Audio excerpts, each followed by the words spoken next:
महाराज जी के चरणों साष्टांग दंडवत प्रणाम। नहीं दर्द सम दुख जग माही, संत मिलन सम दही नहीं सुख नाही।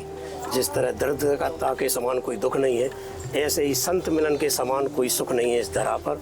और आज ये जननी धन्य हो रही है जहाँ परम पूज्य महाराज जी जैसे संत हम सबको दर्शन दे रहे हैं और जिनका हम पुण्य लाभ ले रहे हैं। ये कहते हैं बिना हरि कृपा मिले नहीं संता। ये हरि की कृपा है कि संत भगवान हम लोगों को मिल रहे हैं लगातार हमारे बीच में। और इस कलयुग में वो जो मार्ग बता रहे हैं, इतना सहज सरल मार्ग बता रहे हैं, केवल नाम जप कर लो तो भी उद्धार हो जाएगा, गौ सेवा कर लो, नाम स्मरण सत्संग श्रवण, ये छोटे छोटे उपाय बता रहे हैं जिनसे आप जीवन उद्धार कर सकते हैं। क्योंकि आज यज्ञ जप करने में बड़ी मुश्किलें हैं, शुद्ध सामग्री नहीं मिलती और इतने साधन नहीं होते। तो महाराज जी से आज हम और भी कुछ चर्चा करेंगे। लगातार हम सार्थक संवाद के साथ महाराज जी का आशीर्वचन लगातार मिल रहे हैं। तो आज हम फिर महाराज जी से एक बार चर्चा करेंगे। महाराज जी, नारायण और विष्णु में क्या अंतर है? कोई अंतर नहीं जी। केवल नारायण और विष्णु में भी कोई अंतर नहीं, रामकृष्ण नारायण में कोई अंतर नहीं जी, एक ही। जी महाराज जी, जिस तरह का कलयुग का युग है और आप लोग सरल रास्ता बता रहे हैं, फिर भी मन इनमें ना टिक के लोगों का भटकता है इतने लगातार सुनने के बाद, श्रवण के बाद भी। श्रवण के बाद मनन न करने से जी, और मनन के बाद निधिध्यासन न करने से जो विचार हैं उनमें स्थिरता नहीं आती है जी, सैद्धांतिक परिपक्वता नहीं आती है।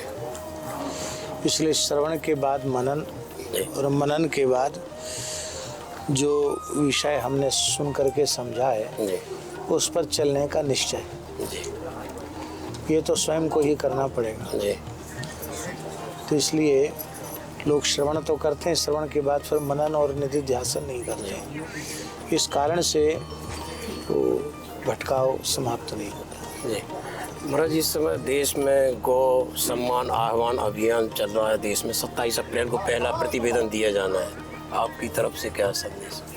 अच्छी बात है, संतों के मन में गौ माता की, भगवान की प्रेरणा हुई है और पूरी रीति से यह अहिंसात्मक तरीके का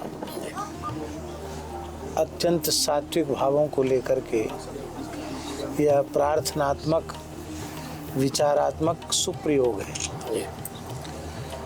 और वैसे तो समाधान होना चाहिए क्योंकि सहृदय लोग शासन में बैठे हैं। कथनचित दुर्भाग्यवश समाधान नहीं होता है तो भी कोई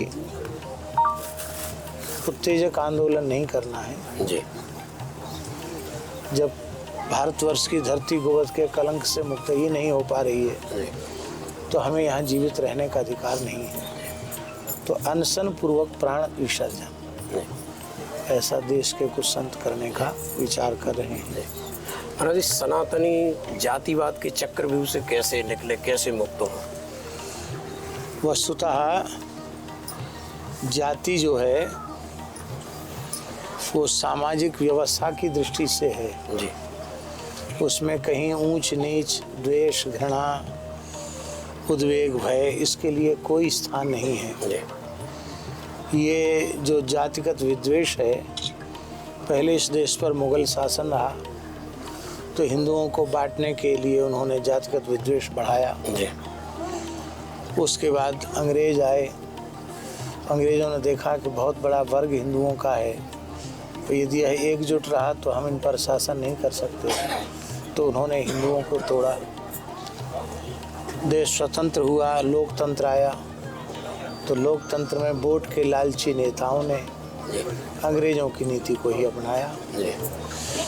एक और तो कहते हैं कि जातिगत विद्वेष समाप्त कर दो और नई नई जातियां बना बना करके फिर उनको दूसरी व्यवस्थाएं हो रही हैं। जो लोग धर्मांतरित हो रहे हैं, मतांतरित हो रहे हैं, वे भी अपने को हिंदू स्वीकार नहीं करते और हिंदुओं में जात पात का भेदभाव है, यही शिकायत करके हिंदू वर्ग से अलग हो रहे हैं। फिर भी सरकारी सुविधाओं का लाभ लेने के लिए कागज़ में वो अपने को उसी जाति का प्रमाणित कर रहे हैं, अपने नाम को प्रमाणित कर रहे हैं। तो जो लोग इस प्रकार से हिंदू धर्म की मूल भावना से पृथक हो गए हैं, शासन का कर्तव्य है कि ऐसे लोगों की पहचान करके उनको जो आरक्षण आदि का सरकारी लाभ है उससे उन्हें वंचित किया जाना चाहिए, तभी धर्मांतरण पर रोक लगेगी। महाराज जी, एक परिवार जो समृद्ध परंपरा थी भारत की वो टूट रही है, उसको कैसे बचाया जाए? सबसे पहले अपने दिमाग से एक बात निकालना पड़ेगी, जी छोटा परिवार सुखी परिवार। जी। अब ये मानना पड़ेगा छोटा परिवार दुखी परिवार। दुखी परिवार।